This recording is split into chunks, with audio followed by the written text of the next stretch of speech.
Hello बच्चों, let's read this question. So this question says, if a unit positive charge is taken from one point to another over an equipotential surfaces, then आपको यहाँ पर क्या बताना है, work done बताना है basically, ठीक है।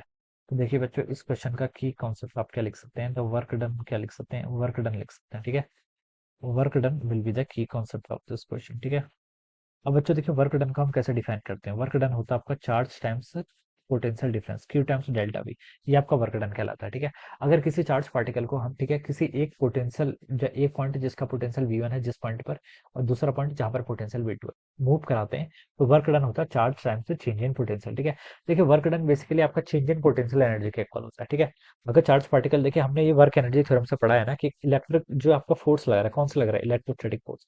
इलेक्ट्रोस्टैटिक फोर्स का नेचर क्या होता है, कंजर्वेटिव फोर्स है। कंजर्वेटिव फोर्सेस में जितना भी वर्क डन करते हैं वो आपका वेस्ट नहीं जाता है, वो आपका किसी एनर्जी की फॉर्म में स्टोर्ड होता है। और किस एनर्जी की फॉर्म में स्टोर्ड होता है, इलेक्ट्रोस्टैटिक पोटेंशियल एनर्जी की फॉर्म में, ठीक है। इलेक्ट्रोस्टैटिक पोटेंशियल एनर्जी की फॉर्म में क्या होगा आपका, स्टोर्ड होगा। तो हम यहाँ से लिख सकते हैं, देखिए वर्क डन आपका क्यू टाइम्स डेल्टा वी के इक्वल हो जाएगा, ठीक है। यूनिट पॉजिटिव चार्ज को हम देखिए ओवर एन इक्विपोटेंशियल सरफेस ले जा रहे हैं। इक्विपोटेंशियल सरफेस का मतलब क्या होता है, इक्विपोटेंशियल सरफेस का मतलब होता है कि इक्विपोटेंशियल सरफेस जहां पर आपका पोटेंशियल सेम रहेगा, ठीक है। हर पॉइंट पर आपका क्या रहेगा, पोटेंशियल v इजिकल टू क्या रहेगा, आपका कांस्टेंट रहेगा, या फिर 5 से भी रिप्रेजेंट करता किया जाता है इसको, कांस्टेंट रहेगा। जैसा कि आपके पास एक कंडक्टर है, कंडक्टर की सरफेस पर देखा जाए तो हर पॉइंट पर आपका पोटेंशियल क्या कांस्टेंट है, ठीक है। कंडक्टर के इनसाइड भी देखेंगे, वो भी पोटेंशियल हर पॉइंट पे क्या होता है, कांस्टेंट। तो उसे हम क्या बोलते हैं, आपका इक्विपोटेंशियल सरफेसेस बोलते हैं। तो इक्विपोटेंशियल सरफेसेस में बच्चों पोटेंशियल तो सेम रहेगा, पोटेंशियल सेम रहेगा तो डेल्टा वी क्या, चेंज इन पोटेंशियल, तो ये जीरो के इक्वल रहेगा, ठीक है। v कांस्टेंट है तो डेल्टा v तो जीरो हो जाएगा। तो वर्क डन किसके इक्वल आएगा, q टाइम्स डेल्टा v, तो जीरो है तो वर्क डन आपका जीरो के इक्वल आएगा, ठीक है।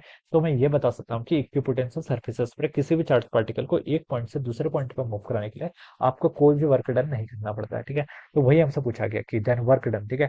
तो नो वर्क डन आ जाएगा यहाँ पर से, तो डी ऑप्शन क्या होना चाहिए बच्चों, इसका राइट आंसर होना चाहिए, ठीक है।